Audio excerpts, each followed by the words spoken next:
Today, we're going to talk about authenticity, which I know is something that is top of mind for many people. And we're going to do a little walk and talk in World of Warcraft, the Burning Crusade Anniversary realms, while we're at it. So, we're going to go all the way from the undead starting zone over to Orgrimmar, or perhaps Dorotar will go to the orc starting zone. But we're going to walk and talk along the way. We're going to make this fun. I have quite a bit of thoughts. I was actually just leveling this character and had a lot of thoughts to share. So I think it makes sense to kind of get the mind going by moving a little bit.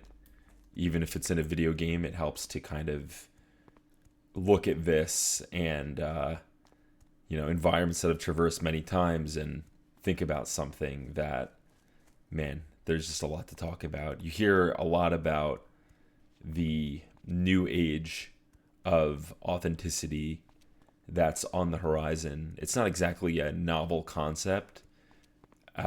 Nowadays, there's so much information out there that we're consuming day in and day out.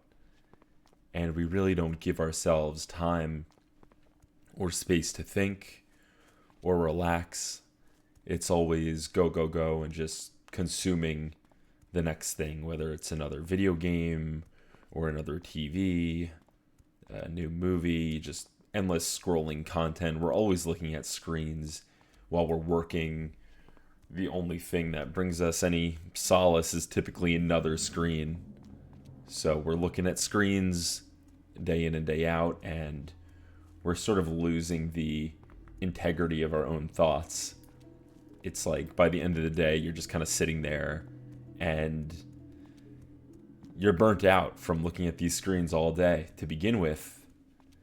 And it doesn't really help soothe your mind at all when you just go to look at another screen while laying in bed. Let's see, I actually can't see the signs here. Brill. So I should know this route by heart, but sometimes it helps to look at those signs if I don't want to look at the map.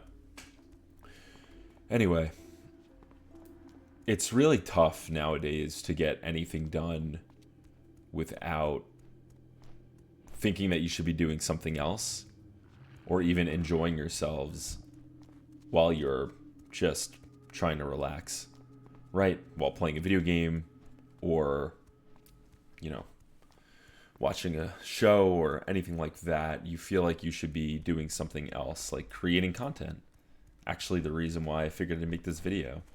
There's almost like this pressure to create rather than consume in a time where there's so much that it's almost impossible to cut through the noise. And I know for myself, it's like, you want to play video games and you want to do things that do bring you joy, but at the same time, you want to be productive. You want to do a business, make a business, or start something new, or do something that's not just kind of consuming content. But in a way, it's always in the back of my mind, at least, that you need to give yourself time and you need to give yourself a moment to rest and to recuperate and to get the energy back to build up those reserves to begin working again. So that's something that gets lost. I mean, in today's day and age, there's always time. There should always be time to rest, but we don't actually give ourselves a moment. Oh no, this guy is gonna... Let's get our skill up a little bit. We don't give ourselves any time to rest, but we probably should. And, for me, I've been playing a game like World of Warcraft my whole life. It's, this is almost a rest to me, consuming content, looking at a screen. This is restful. Maybe it's not for everyone, but because I've done this for so long, it's almost like something to return to. And it's pretty damn relaxing. And I think maybe just running through this, Forsaken starting zone will give you that reminder. Maybe we'll visit, I think this is the Brill Inn.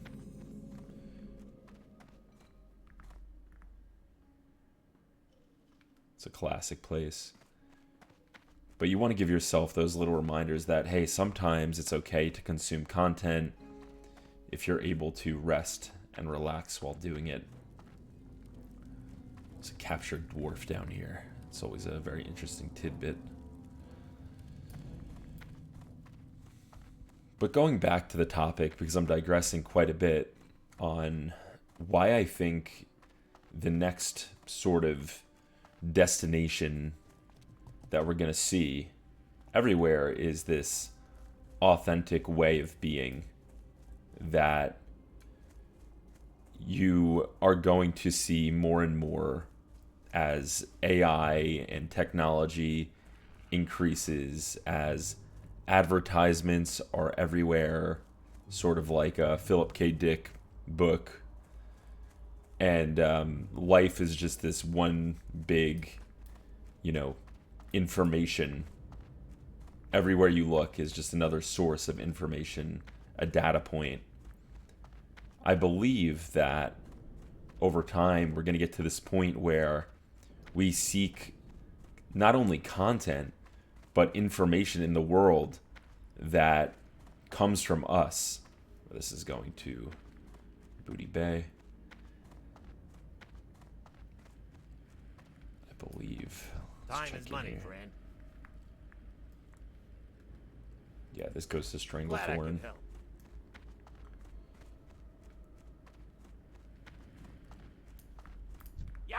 And then this one goes to Orgrimm. Okay.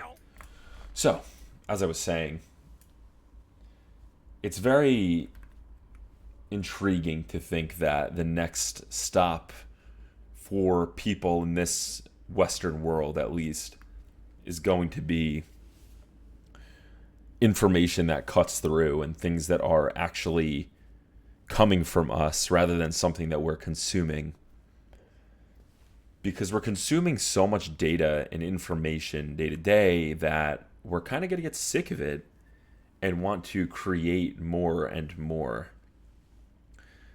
I don't think that that's necessarily going to be the end-all be-all. But I think that in the last year, you see an influx of content that's pretty off the cuff.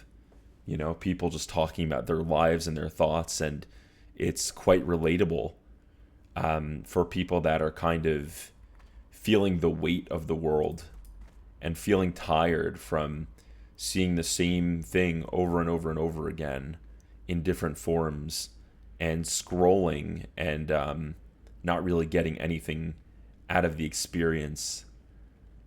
We're getting tired of it, and you're seeing that occur at a mass scale, which is going to lead to this, way of authenticity in content and in media.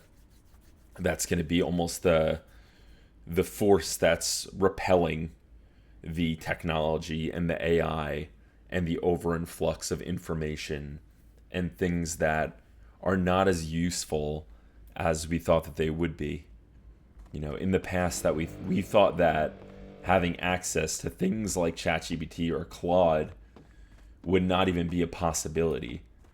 But now we're seeing it. In the last 5 years, we're seeing that speaking to these AI bots is great in a way, in that you have access to any information that you could possibly want at a moment's notice. However, it's not bringing us any closer to this mental understanding of our world and our inner self. It's helping us map out the external and things that we can see and touch and work with. But when it comes to our inner world and our ability to be in our day-to-day life, it doesn't really help in any which way. I would argue that it makes it worse, because we believe that we need to listen to these external forces to guide our internal.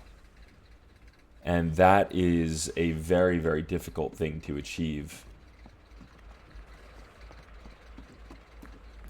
Most of what you see out in the world today is not trying to help you become a better version of yourself in any way. Maybe it's helping you become more physically fit, or maybe it's making you get closer to a goal like making money or, starting a business, like I said before. But in terms of actual growth in your mind and getting to the next level and becoming a more complete person, it's not really helping. It's just making it crazier for us. And it hurts, right, to see that on a mass scale, people are not working on themselves. They're just kind of going day by day, and, whatever they see is what they believe their reality to be, in a way. Most people don't, just look at something and say, well, this is life. They understand that life is being engineered in certain ways, in certain narratives, that they need to pay attention to certain forces because it's what's telling them is reality, and that's the answer. But for most people, it does go deeper.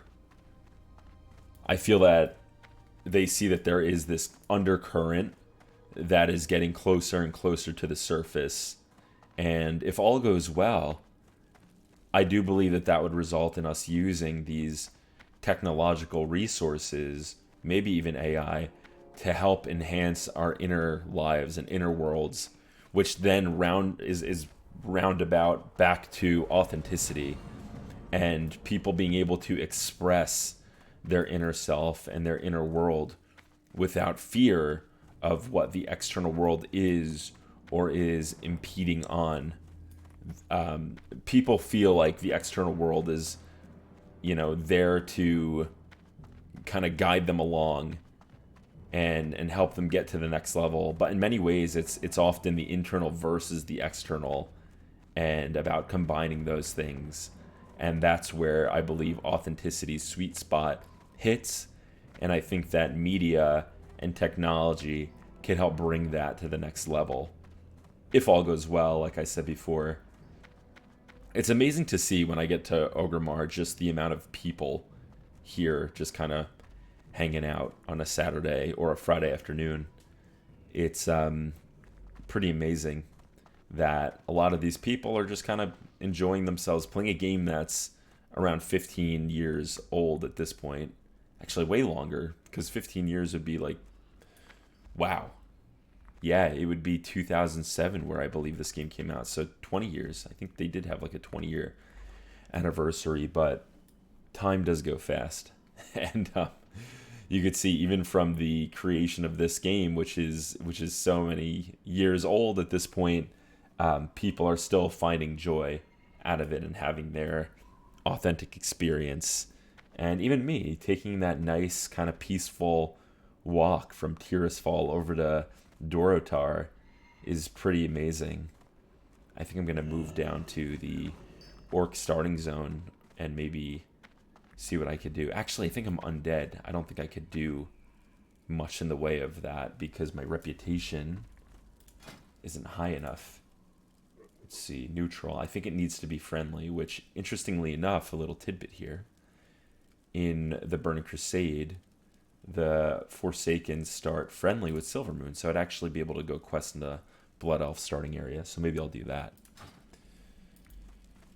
Let's take a walk back over there. We're going to backtrack a little bit. I think we're actually going to end up back in Undercity, and then we're going to have to take a portal to Silvermoon.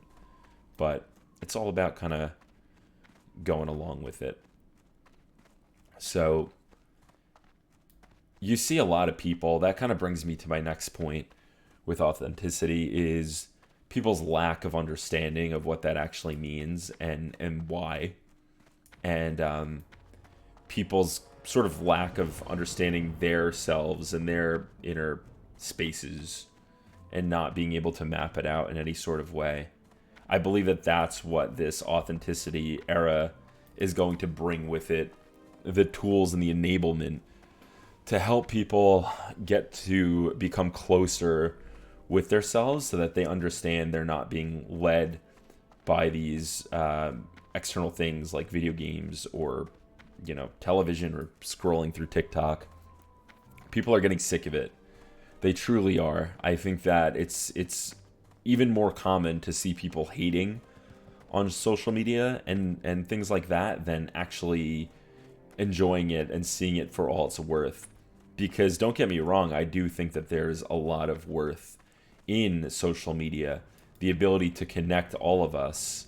But in that, we are sort of like islands now, and less interconnected. So I think a big part is getting back to that way of being interconnected. Could I make this? Oh no, I couldn't make it. Well, guess we're waiting for that again. But it's about seeing that interwoven connections between social media and how disconnected our nodes are, our cell phones, and how there actually is a lot of opportunity to use those devices if we're doing it in a way that serves us rather than tears us apart. So it definitely helps to see other people kind of jumping on the bandwagon to this. I've been thinking about these things for quite a while, so it's amazing to see it all come together. As an associate therapist, I've seen kind of different clients at different ages working through different parts of their life in the way of technology. It all kind of roundabouts the technology. You see its influences in so many different ways. Some people, they treat video games as just pure distraction. And then for others, it's an extension of their identity and their narrative, what they see the world as. It's a completely new concept where we are almost informed in a reverse way, where, not reformed, where we see that people are growing up with things like World of Warcraft or, Roblox or any type of Minecraft or Fortnite. And these games are helping us understand the world in some way. Like, yes, there are so many negative effects, but it's also helping you map out social dynamics and how to speak with people and communication.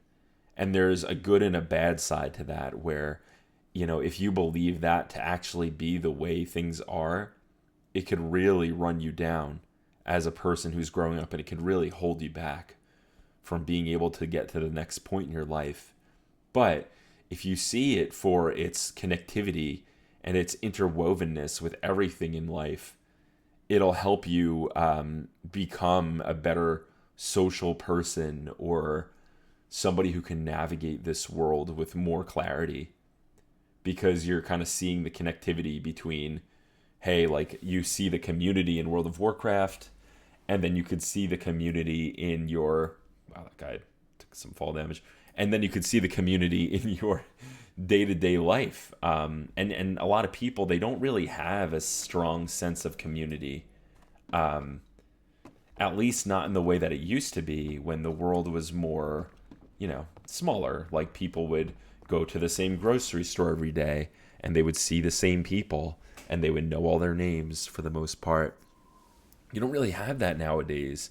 When people are out and about, they kind of have their heads down and they're not really paying attention.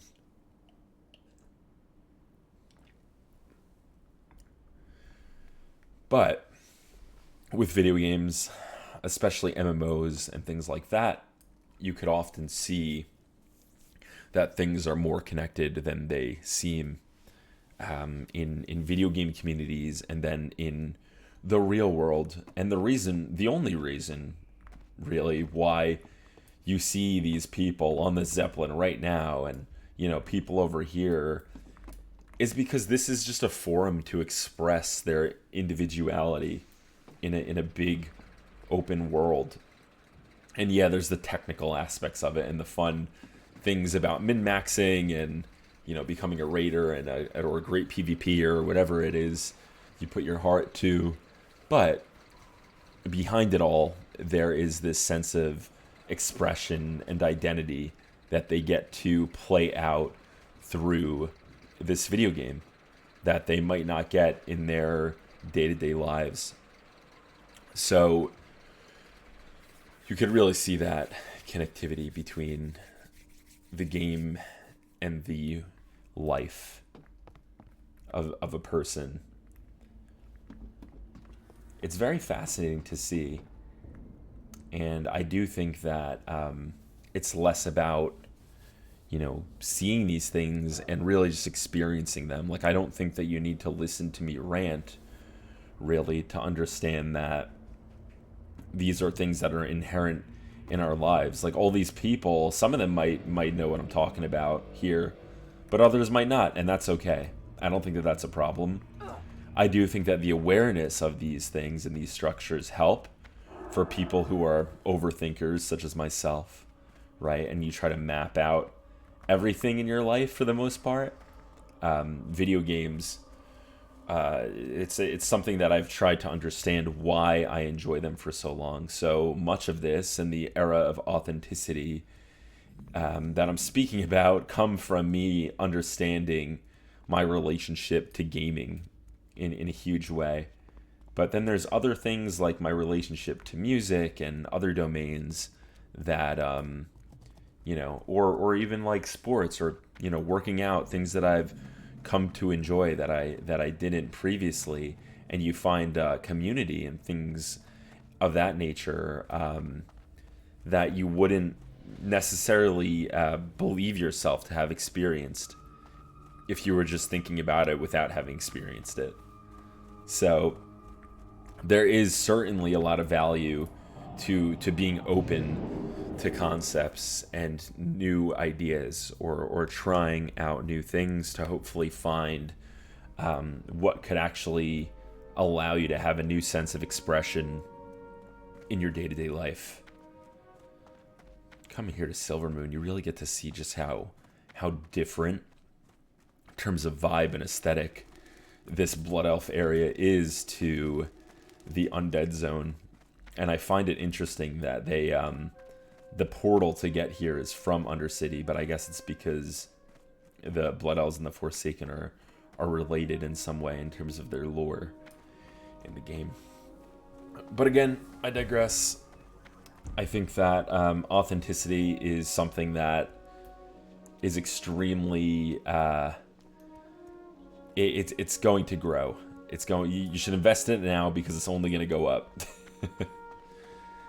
I think that games like World of Warcraft and other mediums, oh, look at that, give me a buff, are pretty invaluable in that process, but they could also be very harmful. So everything kind of has a good and a bad to it, and it's important to figure out what that is for yourself and almost question, like, if you feel addicted to this game or any game, like, why is that? Why are you feeling this sort of addiction?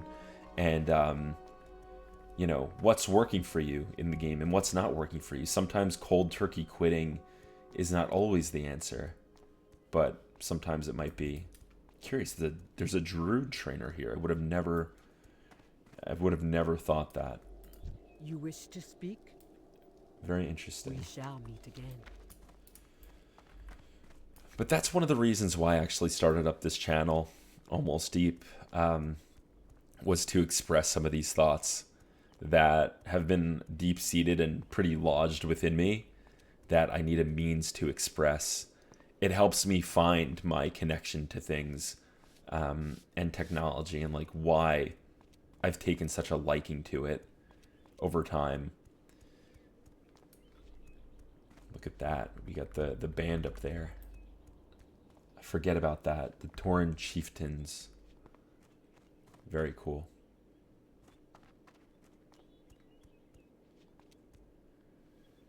But this style of content especially, I'm glad that I'm trying this because it helps me realize that there are a lot of benefits to almost just stream of consciousness, thinking through things, and you pick up new connections that you wouldn't make if you hadn't done it. So if you're watching this, I would recommend you to actually try this out yourselves. This is Jeremy, the Blood Elf under the bridge. We will persevere. Finally, someone came down to talk to me. Want to hear some of my rhymes? Yes, no. Yes. Walking down the street, looking at my feet, watching the leaves fall off the tree. Hold your head high. And then if you say no, we will have justice. it just disappears. And that's great. I absolutely love that. Modern WoW definitely doesn't have as many cool tidbits like that. I actually think they remastered Silvermoon and Retail WoW, and a lot of people were complaining that Jeremy is no longer there, or maybe not in that location, which I find very, very interesting. That's a very interesting design choice on Blizzard's part.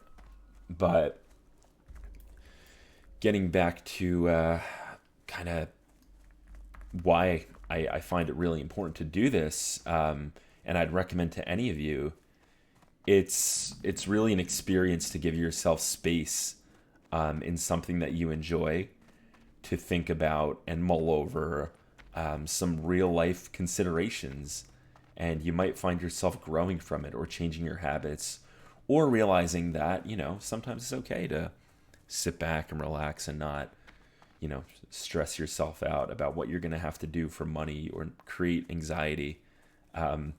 That's okay. Like, a lot of that stuff, as long as you stay the course and hold it steady, works out for itself. You just need to know that, there are certain things in life that you could do that will hold you back, and others that will help rejuvenate you. Like, I could sit here and I could play this priest to level 70 in one sitting and probably be here for 2 weeks and not get anything done. Or, I could have this nice walk, maybe quest a little bit today, and then log out and do something else, or maybe be productive in another part of my life. And, you want to have moderation and balance, like moderation in all things. You don't want to dig too deep in one domain, because then, if it doesn't work out, you might not have an escape, right? You might have felt like you invested too much time in one thing. So you want to be able to have that that kind of stretch across multiple things to fulfill this this kind of potential within each of you. And that's always a work in progress, right? But hey, I truly do feel like authenticity is the first step to being able to achieve all of these things. Like, if you want to get somewhere, right? I guess it's kind of like a form of what they call manifestation. Like, you hear that watered down term all the time. Like, you manifest what you want in a way by, like, thinking about it and taking actions toward it and actually being there. Yes, that's true, but you also want to have and make sure that everything you do is in alignment with your kind of deepest desire, or where you want that to be, where you see yourself. And that's how you end up cutting through the noise. And I think that's one thing that, social media and scrolling and TikTok and Instagram gets wrong, is like building this algorithm that it believes you want to see. But oftentimes you're just liking things on the algorithm or swiping past them. And it's all content that's being fed to you. It's like, you're not creating it. Like, yes, you're curating a certain algorithm, but it's feeding you information based on your interests, and it's this feedback loop. And of course, I don't want to go on a tangent that you've heard a million times on this topic, but it really does go to show that, like, it's getting lost on people. The point of, being able to say no, or say, this isn't for me, I need to try something else. You shouldn't feel bad or feel like you're doing something wrong if you're turning away from certain content or things that just straight up don't connect with you. That's what life's all about, is being able to find what's authentic to you personally, and not have somebody else tell you what's right and what's wrong for you. All right, so I think that this is a good place to stop. Thank you for listening if you made it this far. I think I'm going to do some more questing, and hope to see you in the next rant here. Maybe we'll try walk and talking again. Thanks.